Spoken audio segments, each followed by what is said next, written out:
Olá pessoal, sejam muito bem-vindos a mais um episódio do nosso podcast, o Dev Show. E hoje nós temos um tema aí falando de desenvolvimento de aplicações para nuvem. Eu sou André Seco e se a sua nuvem demora 1 hora para subir um site, corra o máximo que puder. Olá, eu sou o Erickson da Fonseca e saia do inferno e vá para o céu, vá para a nuvem. Olá, eu sou o Luiz Carlos Faria e é muito simples estar na nuvem. Não tem de provar que nuvem. Onde está a prova? Olá pessoal, aqui é o Renato Groff. O tema de hoje não é a sua namorada ou namorado, mas vai deixar você com a cabeça nas nuvens também.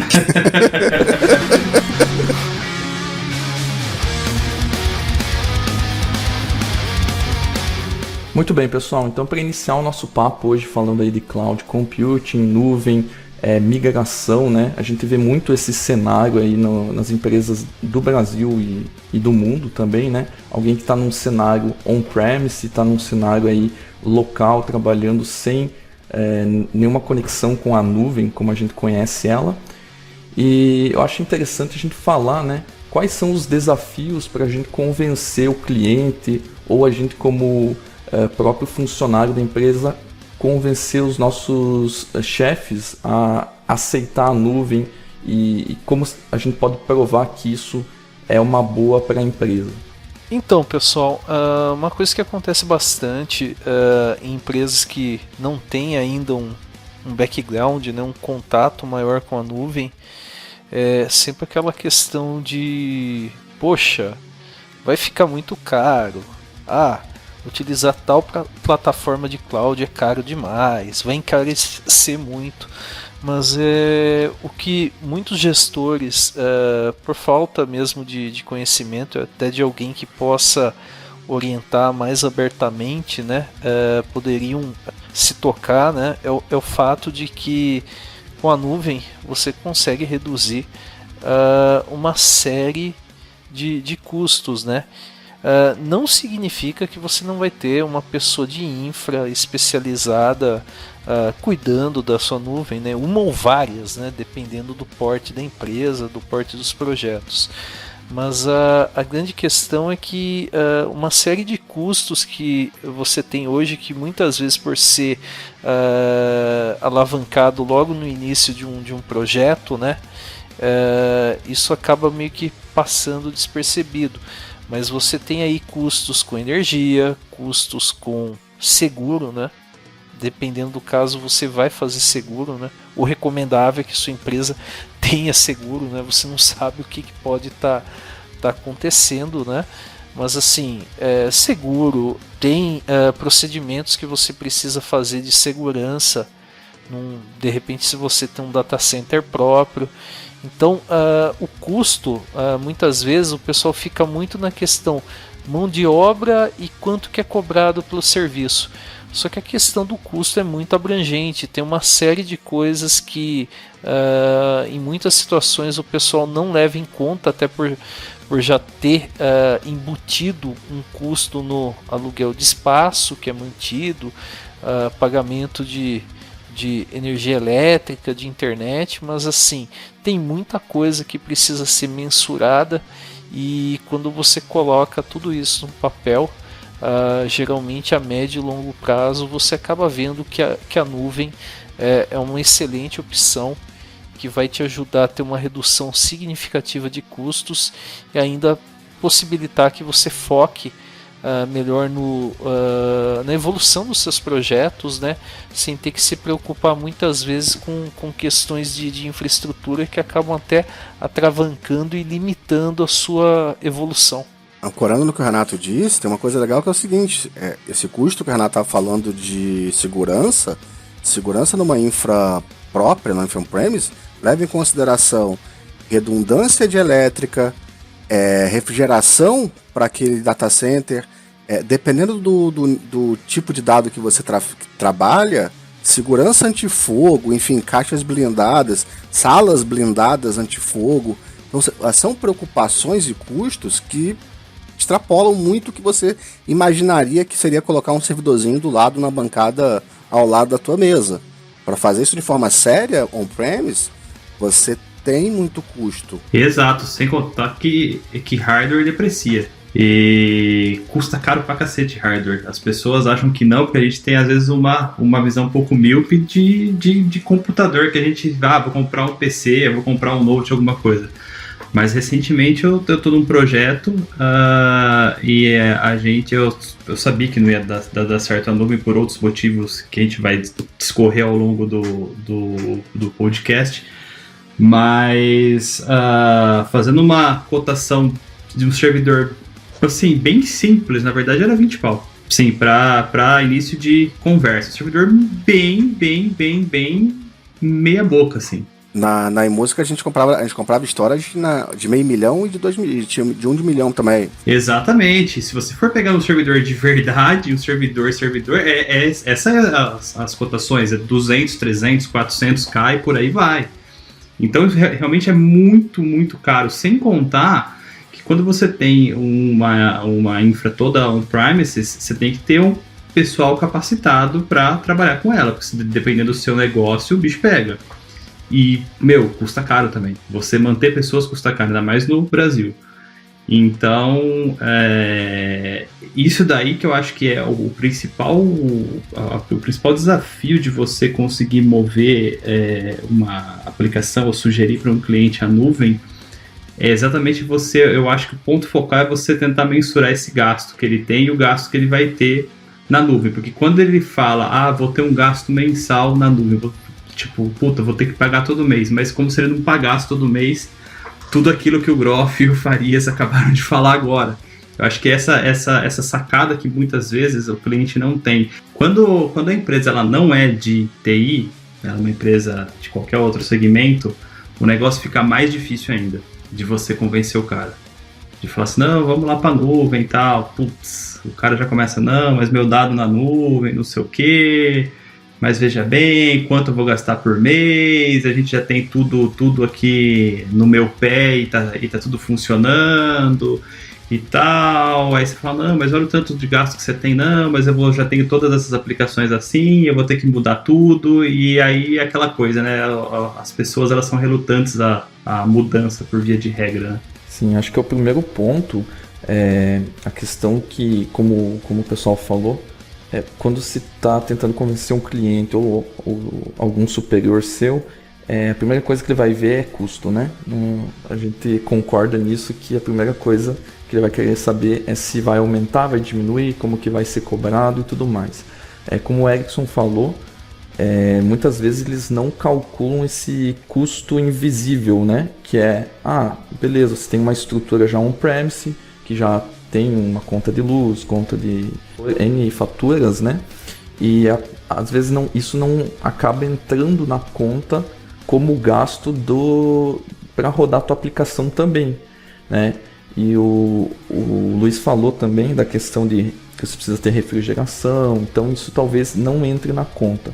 Refrigeração, no break, tem uma série de elementos se você quiser fazer sério. Sabe que até a gente falou aí o que está mais diretamente relacionado, né? De internet, refrigeração, como o Luiz falou, mas até segurança patrimonial, né? Porque de repente você não leva em conta, claro.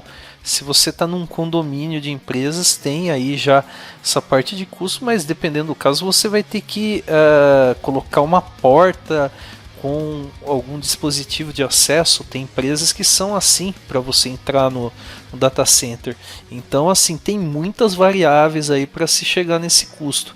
Às vezes, combinando algumas dessas variáveis, nem todas você já nota de cara uma redução até que pode ser chamada de drástica, né? Sim, não só com equipamentos, também com o próprio pessoal que faz a segurança de entrada e saída do prédio. Não, com tudo. Pessoas que vão trabalhar em cima de servidores, um time inteiro de infra gigantesco. Porque como acho que o Groff mencionou, se o time for sério, o Groff não, o Faria mencionou, se você fizer um negócio sério, você tem que ter um time de infra muito bom, não é brincadeira, é um time grande, com pessoas capacitadas e tal, e, isso tem um custo bem alto também. Na nuvem você consegue diminuir esse custo também, na verdade. Levando em conta só o custo de pessoas, você em geral paga o teu custo mensal de infra. Exatamente. Sem comprar hardware nenhum. Então, assim, você hoje tem um custo de pessoas, sei lá, 20 mil reais de pessoas para 1, 2 pessoas, 3 pessoas, não sei quantos você gasta com 20 mil.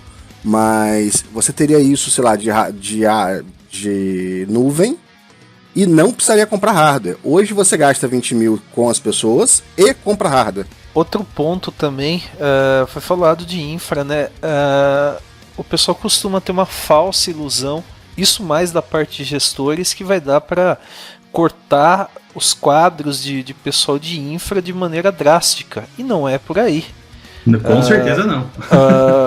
Não dá para você, por mais que com a questão do DevOps, com tecnologias como o Docker, que a gente fala bastante nos eventos, tal, simplificou muito aí para desenvolvedores também atuarem, auxiliarem o pessoal de infra. Não significa que você vai cortar o pessoal de infra, até porque se você for pensar dessa maneira, você vai ter o cara que cobra o escanteio e corre para cabecear a bola, e a ideia não é isso, né? Você vai ter profissionais especializados, né? É humanamente impossível alguém ser acima da média ao mesmo tempo em infra e desenvolvimento, não tem como. Não, você com certeza vai ter que ter um time de infra atuando independente de ser nuvem ou não. A diferença é que você consegue fazer isso com menos pessoas e de uma maneira muito mais rápida, né? Você tem um resultado rápido. Com profissionais mais gabaritados, né? Você pode ter alguém que já está no seu time há um bom tempo, você de repente até proporcionar maiores vantagens financeiras para o cara seguir na sua empresa, né?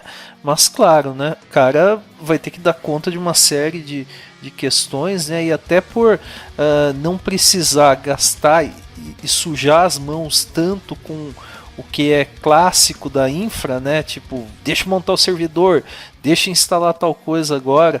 O cara vai ter mais tempo para fazer um trabalho de mais qualidade, né? Monitorando e tomando tanto ações preventivas como corretivas com mais eficiência, né? Só fazendo um pouco a parte do advogado do diabo aqui, tem casos que, claro, essa migração da nuvem tem que bater, tem que fechar a conta, tem que ter uma análise, né, bem detalhada em relação a isso. Mas eu já vi casos de empresas onde não era vantagem para a nuvem.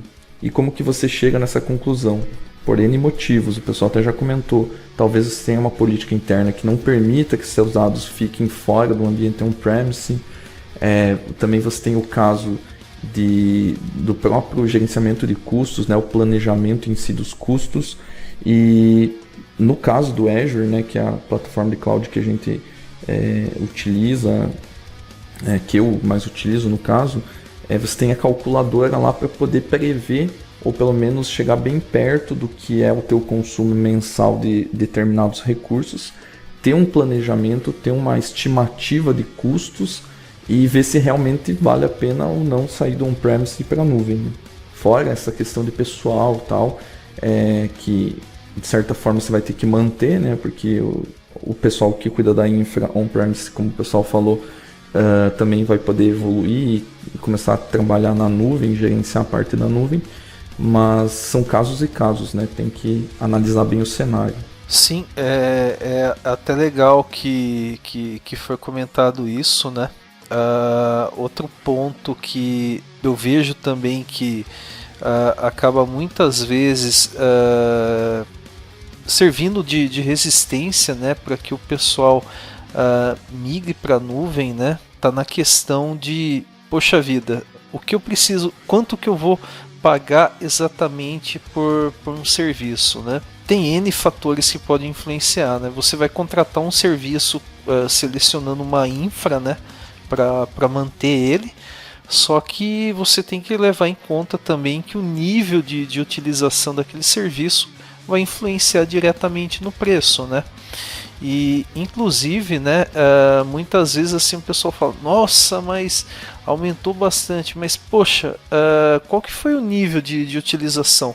De repente você está com um site que está tendo milhares, milhões de acessos diários, né, teve um crescimento alto, isso provavelmente influenciou no faturamento da sua empresa e significa que, como você está faturando mais, consequentemente você pode estar tendo um lucro maior, você vai precisar evoluir com essa infra, né?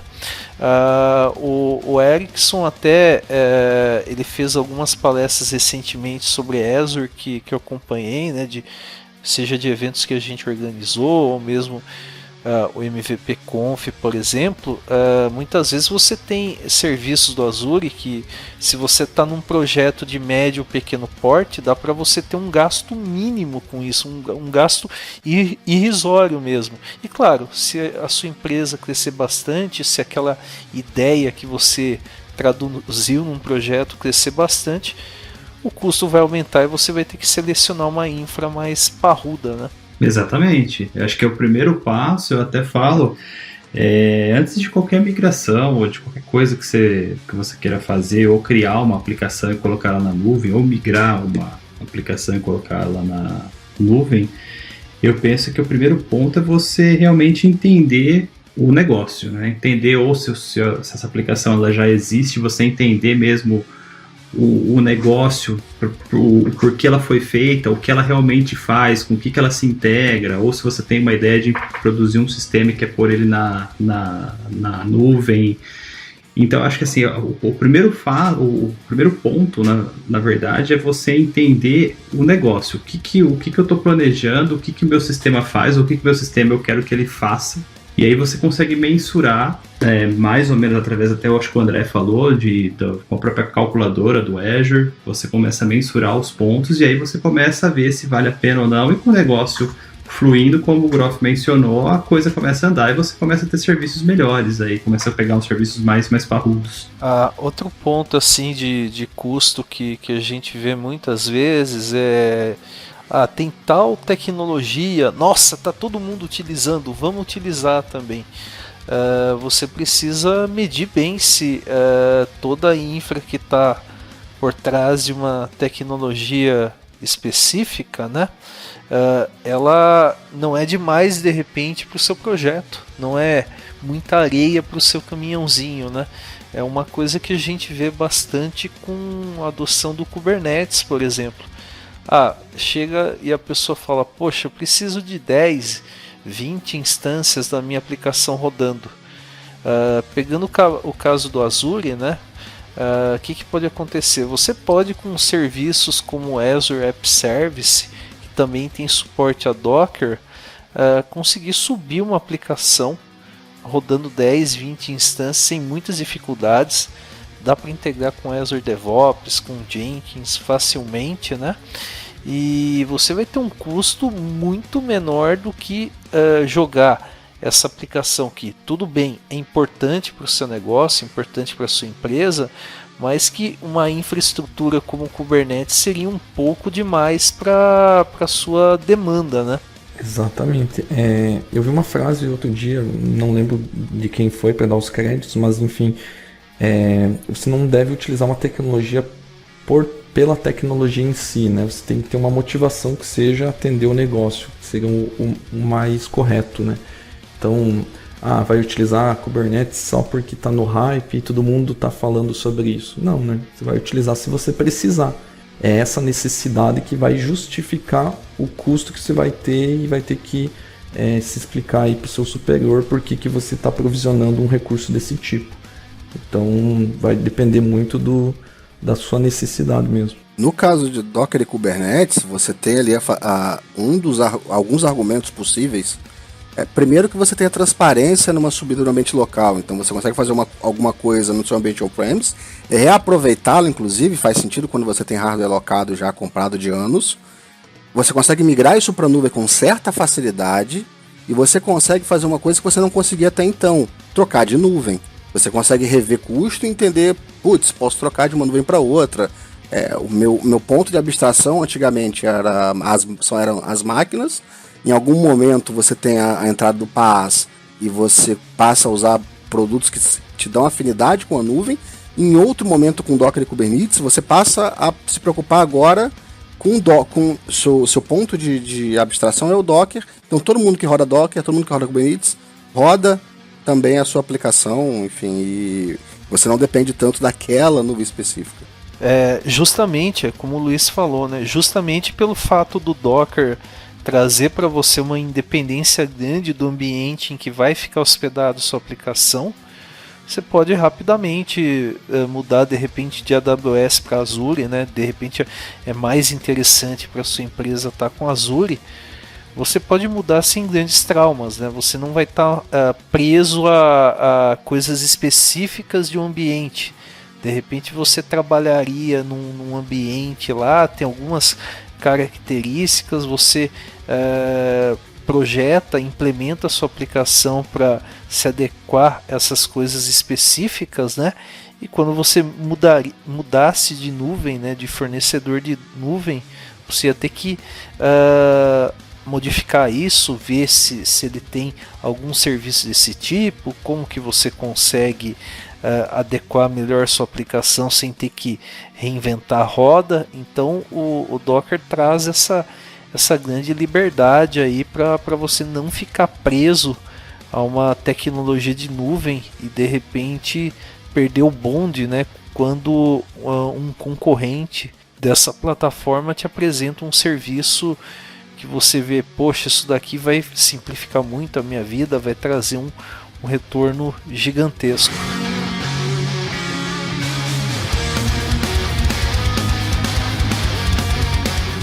E a gente começou aí falando de nuvem, mas acho que é interessante falar para o pessoal, né, dar a nossa visão do que é nuvem, o que não é nuvem.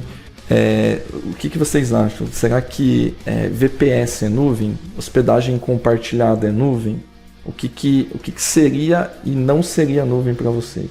Olha, eu sei que a gente pretende falar de IaaS, né, aqui, mas muitas vezes o pessoal com a nuvem, né, tem uma forte tendência, principalmente quando está começando a utilização, a querer simplesmente colocar a mesma infraestrutura que existe no on-premise na nuvem. Então, eu utilizo SQL Server ou Oracle. Beleza, vou montar uma máquina virtual para rodar isso. Quando você faz isso, você, na esmagadora maioria dos casos, não vai estar se beneficiando das vantagens que a nuvem oferece, né? Você vai estar simplesmente replicando o seu modelo on-premise remotamente, mas você não vai estar evoluindo muito e nem se beneficiando de uma série de vantagens que o modelo em nuvem traz para qualquer empresa ou projeto. Exatamente, eu acho que o maior ganho quando você fala de nuvem é você usar o serviço mesmo nuvem como plataforma, né, o PaaS. De você, exatamente, se você tem lá o SQL Server, você vai mover como um IaaS para nuvem, beleza, não tem problema de você fazer isso. Mas eu acho que o ideal é você começar a utilizar a nuvem mesmo com o ganho que ela te proporcione, questão de facilidade de você escalar a aplicação, de você fazer um deploy, de você usar tudo o que um serviço sobre plataforma te oferece, né? Que não são vários, diga-se de passagem. E na minha opinião, eu considero vários desses serviços que eu mencionei, VPS, hospedagem compartilhada, como nuvem também. Só que é como o pessoal falou, a nuvem seria uma gama de serviços que são oferecidos atreladas a uma infra gigantesca, né? Por exemplo, a Microsoft com os data centers, a AWS e tudo mais. Abstraindo toda essa infra deles, eles oferecem um pacote gigante de soluções, sendo hospedagem a nível compartilhado, hospedagem dedicada e muitos outros serviços, né? Banco de dados. Aí você tem vários serviços que a gente poderia ficar falando aqui o dia inteiro, né? Tem muita coisa numa plataforma de nuvem. Acho que são todos daquela família alguma coisa as a service, né? Exatamente. Então entra aí plataforma as a service, database as a service, container as a service, enfim. Sim, e é interessante quando você vai para a nuvem, né? Quando você tende a migrar para um serviço que te oferece mais coisas, você garimpar dentro dessas soluções algo que atenda da melhor forma possível.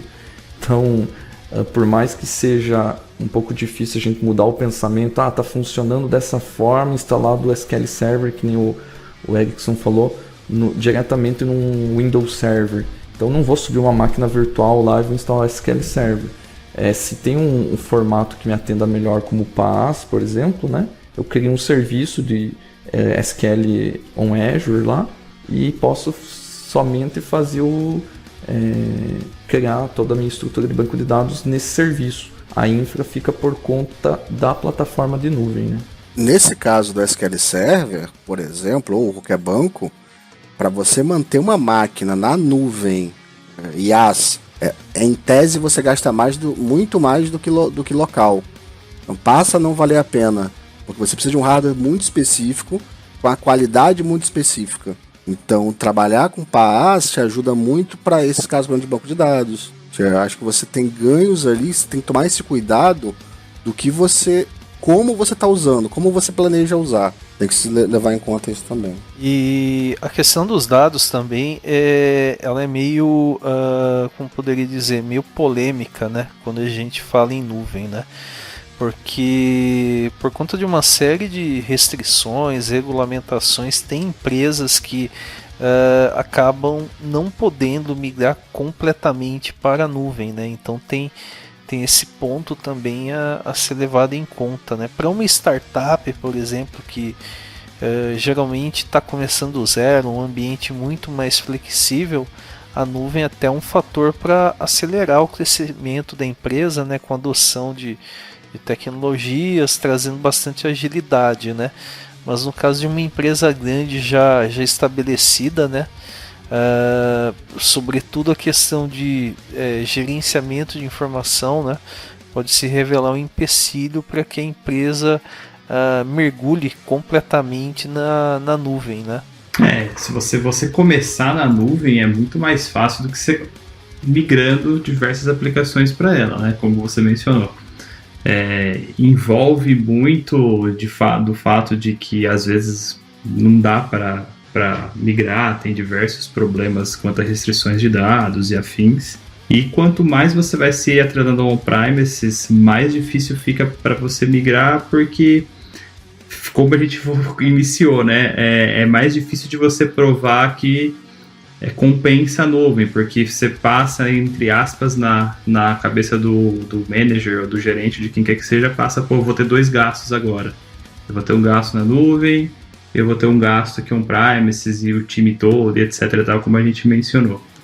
Então, sim, começar na nuvem, numa startup, você iniciar é muito mais fácil do que você começar a fazer essa migração toda. Mas o que eu tenho visto é que quando tende de fato a começar essa migração, eu acho que a pessoa ela decide fazer isso, ela vai e coloca o menor projeto na nuvem. Ela põe um projeto, ela vê que o negócio começa a funcionar, começa a dar menos problema, e que quando, por exemplo, assim, muitas vezes isso acontece, né? Tipo, você deu uma merda, você precisa de um backup, e quando você vai testar o backup não funciona. E a nuvem, ela já te garante isso aí também. Então, quando assim que a pessoa coloca um primeiro projeto na nuvem, ela começa a ver que a coisa começa a funcionar bem, é a porta de entrada para o resto, né? Acho que o grande ponto é perder o medo, né? E como o Erickson falou, partir para um projeto de menor porte vai possibilitar, né, que aconteça uma migração mais rápida, né? E o pessoal realmente veja os ganhos que a nuvem pode trazer. Às vezes você pensa em migrar seu maior projeto, né?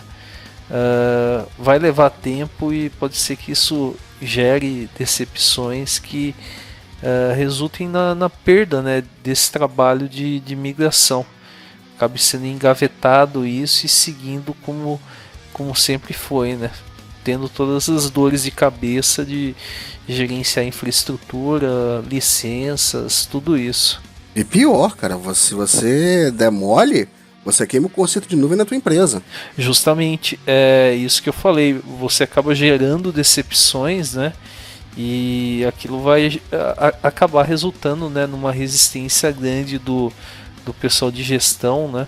Pessoal da área financeira que vai colocar todo tipo de empecilho para que não seja mais feito investimento nesse tipo de iniciativa.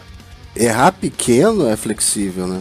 Exatamente, a gente já falou bastante da parte de migração no episódio de migração para .NET Core, obviamente com outro foco, né?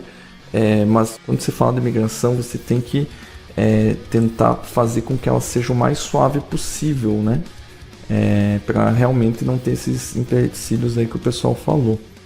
E ainda falando um pouco dessa questão de migração, vou deixar um cenário aqui. Se eu tenho uma aplicação local, seja ela rodando desktop, com uma aplicação desktop e eu quero migrar para a web, ou ela é uma aplicação web já, mas ela roda só na intranet da minha empresa, o quão fácil é eu migrar isso para a nuvem?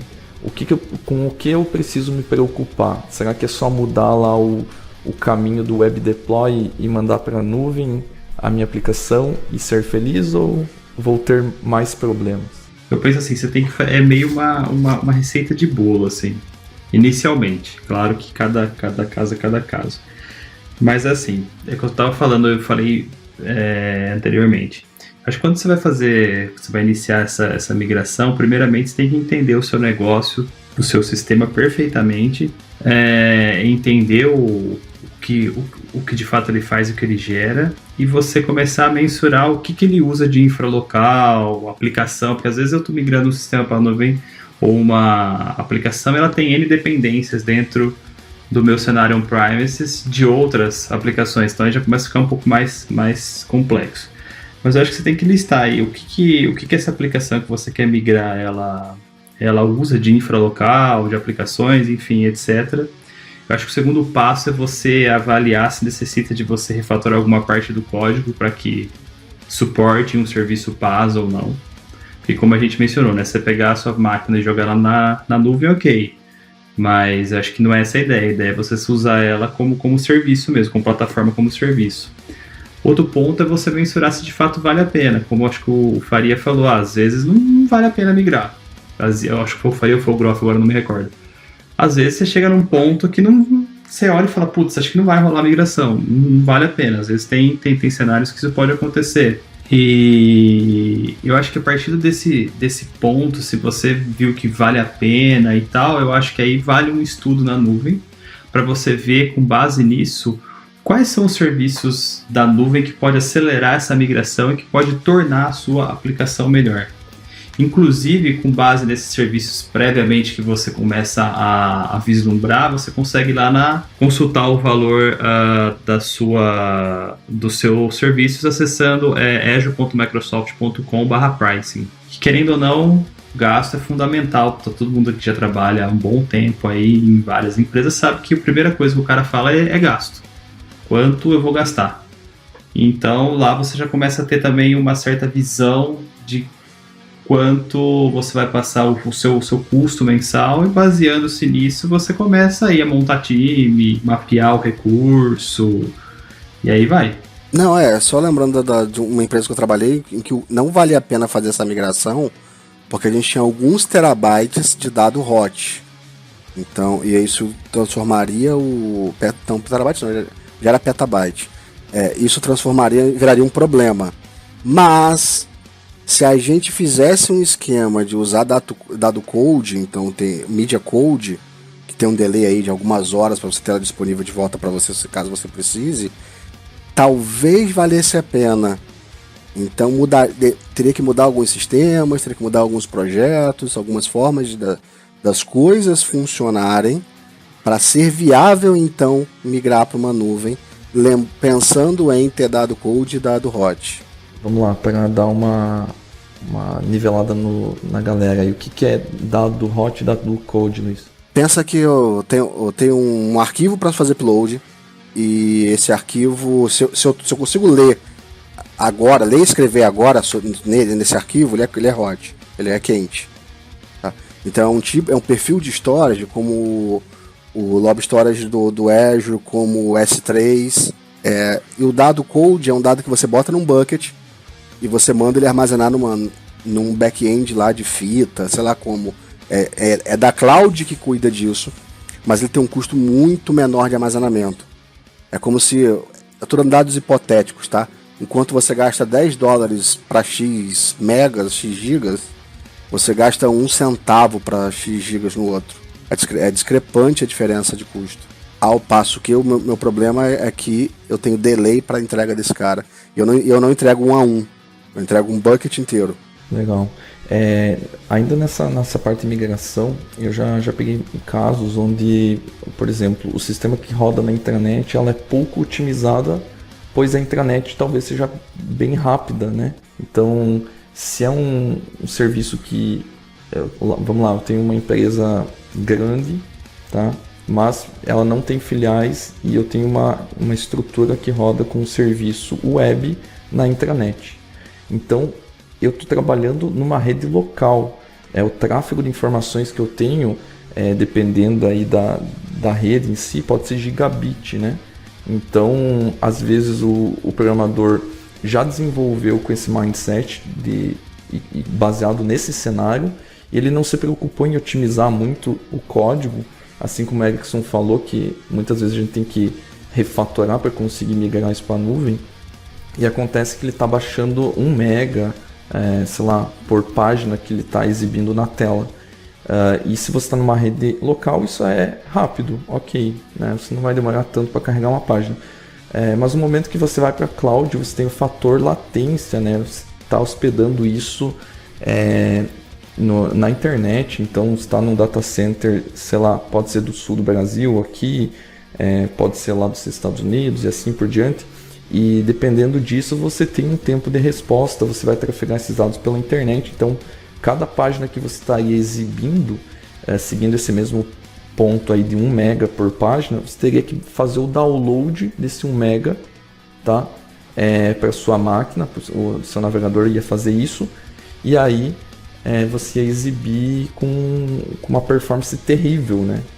Tudo bem, a gente pode ter a questão de cache, ok, mas nem de longe isso é o recomendado, você ter um tamanho da sua página, dos recursos que ele baixa quando você acessa uma página de 1 mega. Então toda essa questão aí a gente tem que analisar, tem que otimizar o código, você tem que olhar essas opções de storage que o Luiz comentou, né? A parte de hot code, a questão de banco de dados. Então todas as dependências que você tem numa aplicação intranet, você tem que fazer a cotação, orçamento e também ver pela viabilidade de otimização do teu código atual e se ele pode ser migrado para a nuvem ou precisa de alguma adaptação.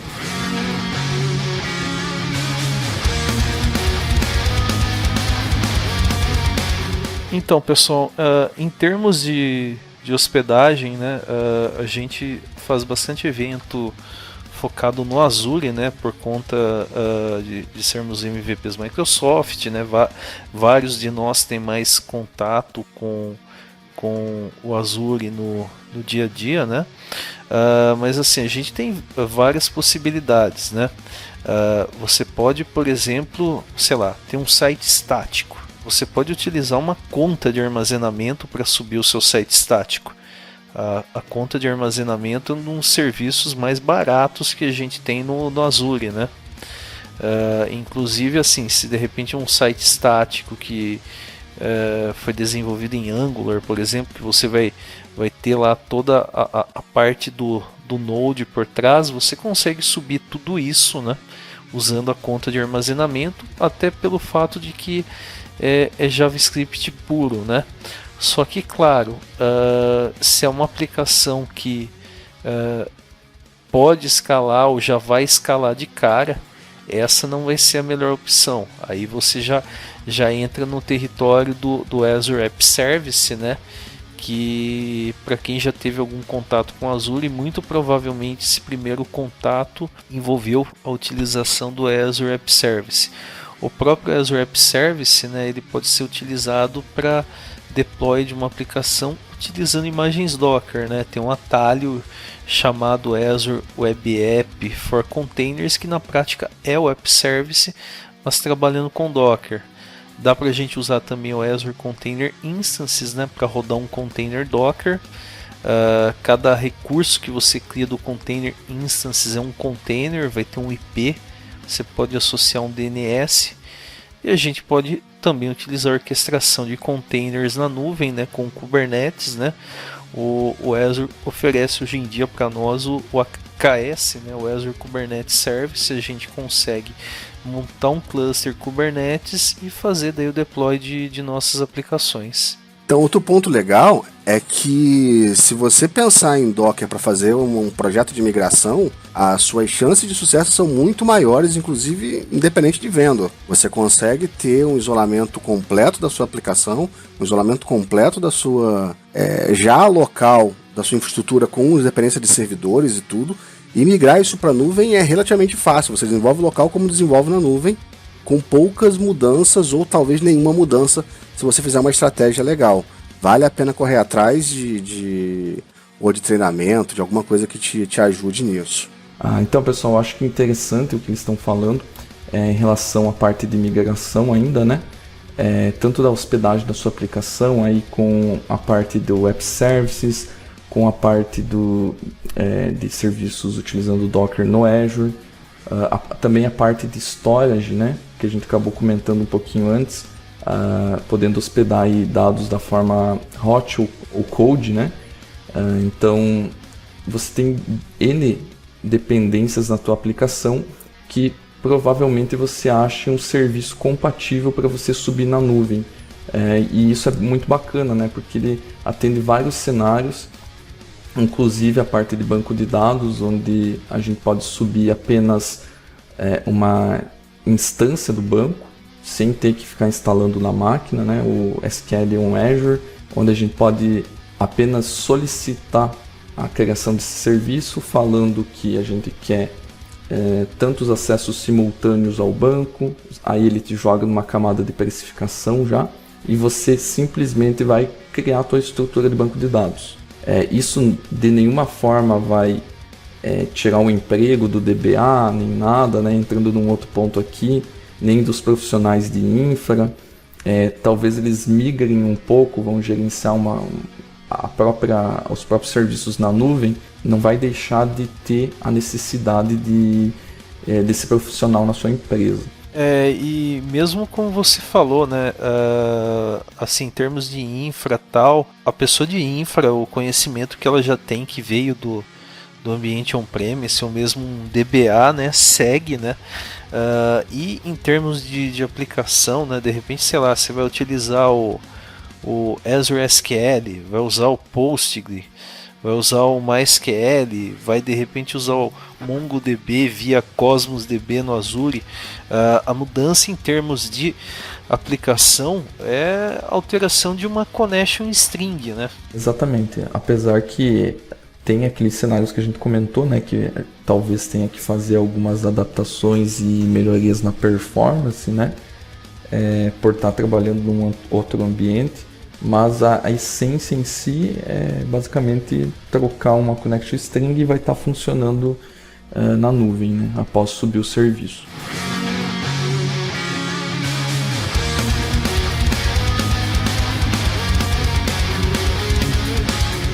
Bom, pessoal, então o papo aqui sobre cloud computing, nuvem, migração, tem muita coisa que a gente vai querer falar ainda.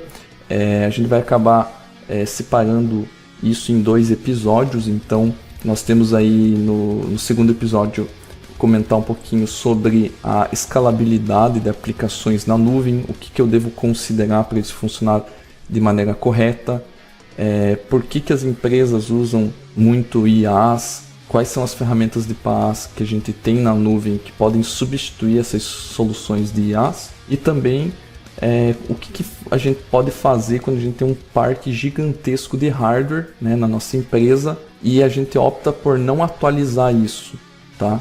E consequentemente buscar novas soluções, ir para a nuvem, e como que a gente procede quando a gente tem um case desse. Então esse segundo episódio sobre Cloud Computing vai sair daqui 15 dias, tá, pessoal? No momento que a gente está disponibilizando esse episódio, daqui 15 dias sai o segundo, tratando aí sobre esses assuntos que a gente deixou em aberto na nossa pauta, beleza?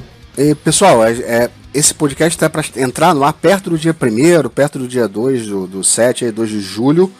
E a gente vai estar em pleno lançamento, eu e Renato, do nosso treinamento de Docker, cara. O Docker definitivo. A gente vai falar sobre muita coisa boa, a gente vai fazer um aulão explicando não só sobre Docker, mas também sobre treinamento, sobre bastante coisa legal. O site já está no ar. Se você for no blog do Renato ou for no meu site, vocês vão achar o link para se inscrever. Então se inscrevam e vai ser muito legal. A gente tem muito a falar de Docker até o final do ano. Vai ser a gente está planejando o maior, mais intenso e mais abrangente treinamento de Docker do Brasil, beleza? Show de bola, a gente espera aí que vocês acompanhem, né? A gente, eu, Luiz, está sempre procurando produzir conteúdo sobre Docker. É uma tecnologia que a gente pode se considerar entusiasta, né, Luiz? Ah, sim, cara, quando eu comecei era só mato. Agora já tem até prédio em volta, né? Ah, sim, construí muita coisa. Show de bola. Então, fiquem atentos, né, pessoal? A gente tá divulgando e espero aí que vocês possam estar participando e também indicando aí para amigos, aí, profissionais, colegas de trabalho que possam se interessar também. É isso aí, então, pessoal. Espero que vocês tenham gostado dessa primeira parte do episódio sobre Cloud Computing. Não esqueçam de interagir com a gente, mandar feedback lá no nosso site devshow.com.br. A gente também está no Spotify, no iTunes, e você pode procurar a gente no seu app de podcast favorito. Procura lá DevShow, adiciona nos favoritos e fica ligado que a parte 2 desse podcast vai sair daqui 15 dias. Fechado? Valeu, pessoal, até mais. Valeu! Falou, pessoal, até mais. Valeu, pessoal, até mais.